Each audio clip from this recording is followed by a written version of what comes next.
kralju naroda i zaglavo crkve, dođi, spasi čovjeka kog iz gliba sazda. Aleluja, aleluja, aleluja.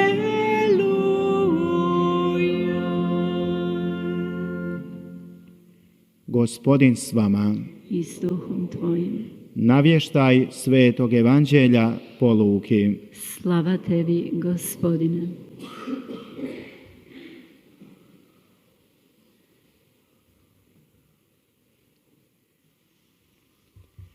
Elizabeti se navršilo vrijeme da rodi i porodi sina.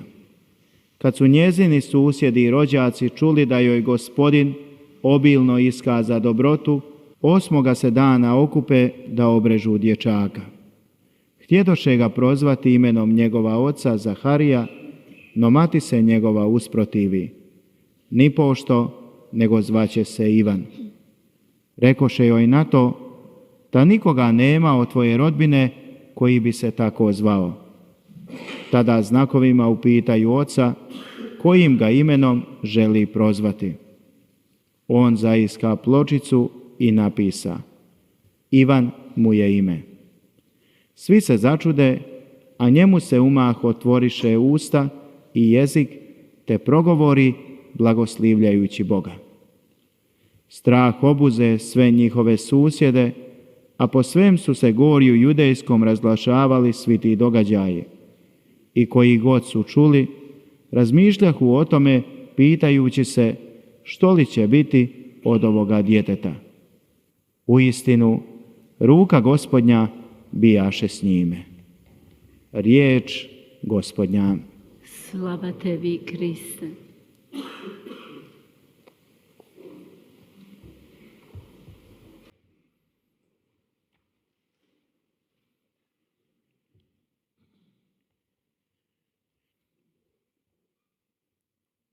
Draga braćo i sestre, 사랑하는 형제자매 여러분, dragi podočaci, 존경하는 본당 신자 여러분들과 순례자 여러분, 사랑하는 청취자 여러분, pridjev koji se dodaje 요한, uz ime 내게 붙여지는 여러 다양한 호칭, 가장 많이 사용된 호칭 중에 바로 na mnogim 준비하는 사람이라는 호칭이 붙습니다. 여러 다양한 장소를 가보면 rekao bi 세례자 성 요한을 그리스도를 준비한 자라고 쓰여져 있습니다. preteča Kristu. Jedan bibličar 이렇게 그리스도와 세례자 성 요한의 만남을 다양한 방법으로 sve susrete 루카복음은 기록하고 있습니다. 가장 먼저 두 어머니, 임신한 두 어머니 속에 있었던 두 아기들에 관해서 언급합니다. 엘리사벳이 동정 마리아를 만났을 때 태중에서 뛰놀았다고 했습니다. 자신의 구원자께서 오신 것을 기뻐했습니다. 또 오늘 복음에서는 세례자 성 요한의 탄생을 전하고 있습니다. 예수님께서 탄생하시기 전 이 신비한 탄생 이전의 세례자 성 요한의 탄생을 보여주고 있습니다. druga riječ 그리고 ime 그는 광야에서 사는 사람이 됩니다. 세례자 요한은 그리스도께서 오시기 전까지 세례를 주었습니다. 그리고 그분께서 오시는 모습을 보았을 때 손으로 가르치면서 하느님의 어린 양이라고 했습니다. Gospodin obilno iskazao 당신들이 생각하는 그 사람은 내가 아니라 바로 저분이다 라고 했습니다. 오늘 루카 복음사가는 Elizabeta je presretnom 요한에 관한 아주 상세한 탄생사를 기록하고 있습니다. 지가리아와 엘리사벳은 오랫동안 고통을 당했습니다. 자손이 없었기 때문입니다. 자손이 없다라고 하는 것은 oni vole svoje 결혼한 부부에게는 큰 고통이 됩니다. 특별히 se dobru koje im se događa. Baš kako 당대 주님께서 벌을 내리셨다, 징벌의 하나로 아기를 갖지 못한다라는 관습이나 생각이 있었을 때는 더 고통스러웠습니다. 그래서 그의 태를 열어주시지 않았다라는 것입니다. ne nadima se 그래서 엘리사벳은 아주 오랜 늙은 나이까지 아기를 얻지 못했습니다. 그러니 결혼하고 나서 그때까지 얼마나 많은 눈물과 고통과 회환으로 살아갔을까요? 그러나 하나님께서는 약속해 주셨습니다. 늙은 나이에 아들을 얻게 되었습니다. 특히 오늘 복음에서는 이렇게 세리자 성 요한의 탄생을 전해주고 있습니다. 오늘 이 복음을 세 가지 요소로 함축할 수 있습니다. 첫 번째는 기쁨이고, 두 번째는 이름, 세 번째는 침묵이라고 할 수 있습니다. 엘리사벳은 만삭이 되었습니다. 그리고 출산을 합니다. 이 말씀을 읽는 것은 매우 아름답습니다. 엘리사벳은 매우 기뻐합니다. 아이가 태어났을 때, 그리고 그 아이를 통해서 하나님께서는 큰 풍요함을 주셨습니다. 모든 희망을 잃었을 때 하나님께서는 엘리사벳에게 희망을 주신 것입니다. 그렇기 때문에 아이를 출산하고 나서 엘리사벳은 주변 사람들과 친척들과 함께 기쁨을 나눕니다. 기쁨을 나눌 때 그 기쁨은 더 커졌습니다. 바로 사람들이 이렇게 생활해야 합니다. 하나님의 사람들은 바로 이렇게 서로를 좋아해주고 서로 기뻐해주고 서로 위로해주고 그가 받은 선물에 대해서 매우 즐거워하고 기뻐하는 것입니다. 바울어 사도께서는 고린도인들에게 보낸 첫 번째 서한에서 사랑에 관해서 언급합니다. 서로 자랑하지 않고 시기하지 않고 질투하지 않고 불의를 행하지 않고 진리를 보고 기뻐한다 말씀하셨습니다. 이러한 참사랑 앞에서 다른 사람들의 좋은 일을 보고 기뻐합니다. 그러나 시기하지 않습니다. 시기야말로 자기 자신에게 불행을 가져다주는 요소가 됩니다. 질투야말로 모든 것을 매우 허망하게 만들고 씁쓸하게 만듭니다. 시기라고 하는 것은 하나님께서 이웃에게 주신 그 기쁨과 즐거움을 반대하는 것입니다. 질투하는 사람도 자신에게 불행을 가져다 주는 것이 됩니다. 이 기간 우리는 오늘 복음에서 보는 것처럼 엘리사벳은 이웃들과 함께 기쁨을 나눕니다. 호의를 베풉니다. 이웃을 보고 즐거워합니다. 우리도 마찬가지입니다. 우리들의 기쁨과 평화를 다른 사람들과 나누어야 합니다. 그러므로써 우리도 기쁨과 행복이 더욱 증대할 수 있도록 공헌해야 합니다. 다른 사람들에게 기쁜 말과 행복한 말과 아주 작은 제스처를 통해서 기쁨을 전하는 것입니다. 기쁨이야말로 사랑의 큰 표현입니다. 하나님은 사랑이시기 때문입니다. 그래서 모든 교만이 사라지게 만듭니다. 시기가 아니라 우리들 안에 기쁨과 평화가 임하도록 해야 합니다. 그리스도께서는 우리 각자와 모든 사람과 세상을 알고 계십니다. 자, 두 번째 요소는 이름입니다. 이름은 한 사람을 나타내고 있습니다. 그 사람의 유일성을 드러내고 있습니다. 그의 가치를 드러내는 것도 한 사람의 이름입니다. 우리는 이름으로 불려지는 존재입니다. 그래서 모든 사람들은 나를 호명합니다. 내 이름으로 말입니다. 불행하게도 어떤 이들은 이름을 갖지 못한 사람들도 있습니다. 혹은 그러나 우리가 분명히 알아야 할 것은 우리들의 진짜 이름은 하느님으로부터 옵니다.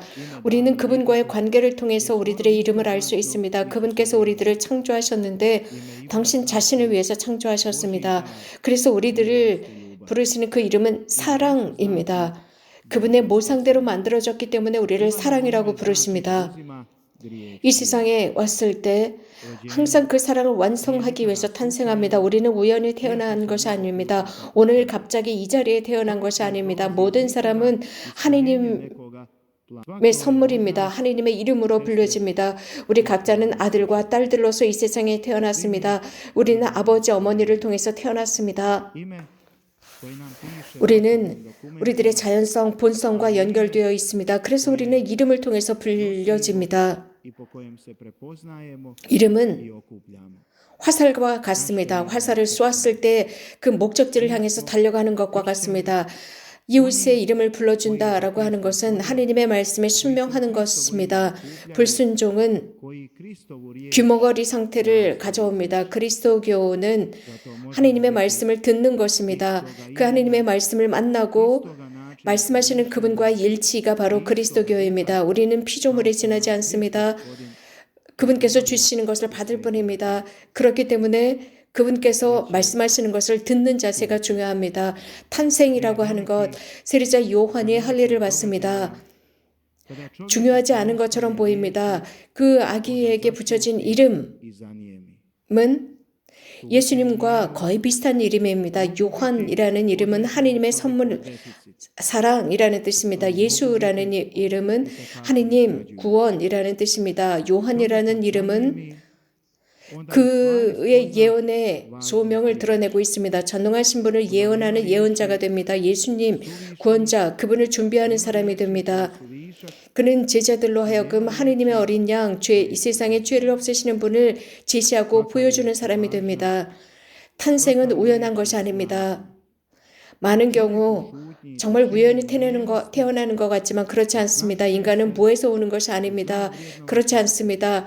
이 세상에 태어난다라고 하는 것은 사랑의 프로젝트의 하나의 완성입니다. 또 탄생은 미래를 의미합니다. 이것은 과거와 연결해 주는 것입니다. 우리 각자는 하느님의 자비를 통해서 태어납니다. 형제자매 여러분, 존경하는 청취자 여러분, 우리 모두는 이름이 있습니다. 우리 각자 주민증이나 다양한 문서에 우리들의 이름이 기록되어 있습니다. 하지만 그 이름을 통해서 우리들은 인식되고 인정받습니다. 우리 그리스도인의 이름 본명은 무엇입니까? 본명이라고 하는 것은 그리스도를 따라 사는 사람들이라는 의미입니다. 그리스도의 이름으로 모인다는 뜻입니다. 그래서 그리스도께서 하시는 그 말씀을 실천하는 사람들이라는 뜻이 본명을 지닌 것입니다. 이러한 본명은 주님과 같은 생각을 하고 주님과 같은 영을 지니고 있다는 뜻입니다. 이것은 성서에서 언급하는 것입니다. 세 번째 오늘 복음의 요소는 침묵입니다. 침묵입니다.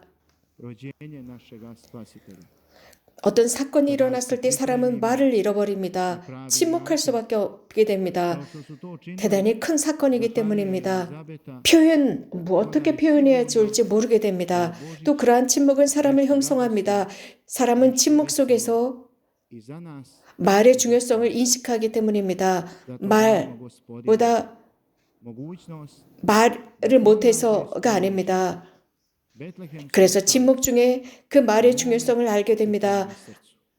모든 말이 권능을 지니고 힘이 있다는 것을 알게 됩니다. 침묵 중에 있을 때, 듣지 않고 있을 때, 침묵과 듣지 않을 때 그 말의 힘은 더 강력해집니다. 그리고 강력한 말을 할 수 있도록 도와주는 것이 듣지 않고 침묵할 때입니다. 그래서 그 말 자체가 모든 것을 설명하도록 하는 강력한 말을 할 줄 알게 됩니다. 형제자매 여러분, 오늘 복음은 세 가지 요소가 포함되어 있다고 말씀드렸습니다. 기쁨과 이름과 침묵. 이 세 가지 요소는 내일 모레 우리를 기다리는 바로 그날을 준비하도록 만듭니다. 우리들의 구원자이신 예수 그리스도의 탄생을 기대하게 합니다. 또 기다립니다. 어떻게 준비해야 할까요? 어떻게 바르게 준비하는 것이 좋을까요? 엘리사벳과 지카리아가 한 것처럼 성탄은 무엇인가 기쁜 것입니다. 행복하게 만듭니다. 우리 각자와 또 우리들 주변에 있는 사람들에게 탄생은 기쁨을 줍니다. 그래서 베들레헴이라는 피난처에 우리 모두가 함께 모일 수 있게 해달라 청합시다. 그분의 성심 안에 모일 수 있게 해달라 청합시다. 주님께서는 그렇게 청하는 우리들을 도와주시고 이 성탄에 우리가 새롭게 태어날 수 있도록 도와주실 것입니다. 아멘. 항상 주님을 찬미합시다.